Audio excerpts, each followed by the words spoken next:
Good morning, everybody, and welcome back to the walk. Today is Thursday, October 30th, and yesterday I shared that vision of me sitting next to the man at the fire. The man stirs the fire. He turns back to me. He says one word, Ruach. And then I shared with you the definition and the lexicon of that word. Now, today we're going to look at the various letters that make up Ruach, and we're going all the way back to the Hebrew. So in the Hebrew, Ruach is 3 letters. It's Resh, Vav, and Chet. Those are our 3 letters. Now, the first place I went was to HebrewForChristians.com. It's a fantastic resource. Every letter in the Hebrew language has meaning. And so I started to look at what the meaning of this Hebrew letter is. It is the 6th letter. And so because of that, it has the numerical value of a 6. And I'm sorry, I'm not on Resh, I'm on Vav. When I looked at Resh, there wasn't very much information on Hebrew for Christians. But I went to another live website later, so we're going to come back to Resh. In Vav, the numeric value is 6, and the pictograph is a tent peg. And it's constructed of a vertical line and conjoined with the yod. So the meaning of the word is a hook, as in a connecting hook, like this is going to connect to something. The placement suggests 2 connective powers, joining heaven and earth, and a connection between spiritual and earthly matters. And so this Vav is therefore connecting the force of God and the divine hook that binds together heaven and earth. The Vav in the tabernacle, if you go to Exodus 27, verses 9 through 10, it refers to the hooks of silver fastened to the posts that were used to hold the curtain that encloses the tabernacle. Just as the tabernacle was the habitation of God while the Israelites traveled in the wilderness, the Torah was the habitation of God's word. So the scribes developed the idea that the Torah scroll was to be constructed in the manner of the tabernacle. So on those scrolls, they put a Vav in the corner of every page to hook it to the next, every column to hook it to the next column.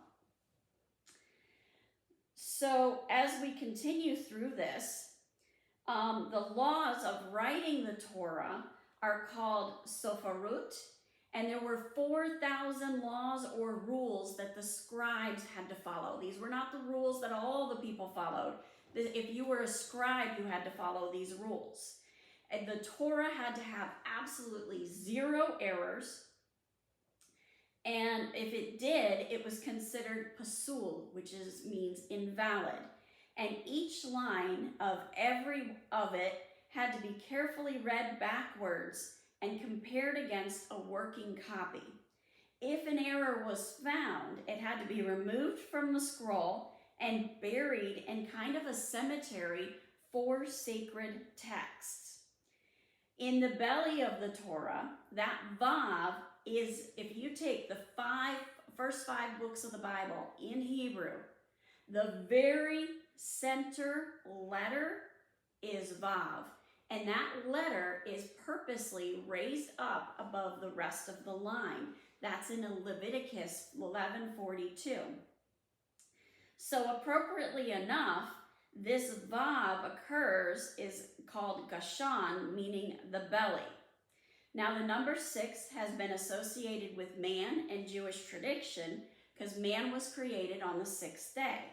Man works for 6 days, then there's 6 millennia before the coming of Mashiach, and the beast is identified as the number of a man, 666, in Revelation 13:18. Now, getting back to this, then there's a broken Vav. The broken Vav requires that all Hebrew letters, the scribal arts required that all Hebrew letters be well-formed. That is, no letters can touch any other letters, and no letters can be malformed, broken, or illegible. but there is a strange exception to the rules regarding the Vav that appears in the word shalom, which is found in Numbers 25:12. That's the story about Phinehas, the grandson of Aaron, the priest. His zeal to remove evil from Israel by driving spear through a man who was having sex with a Moabite woman. Because of this, God stopped a plague. On the ground level, we can further think of this broken Vav as a picture of the brokenness of our Messiah and our ultimate deliverance. So it's kind of a picture of the Messiah that is coming.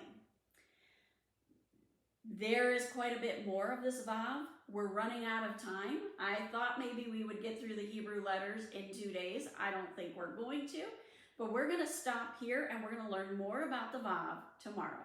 Have a wonderful day. God bless, and keep walking the walk.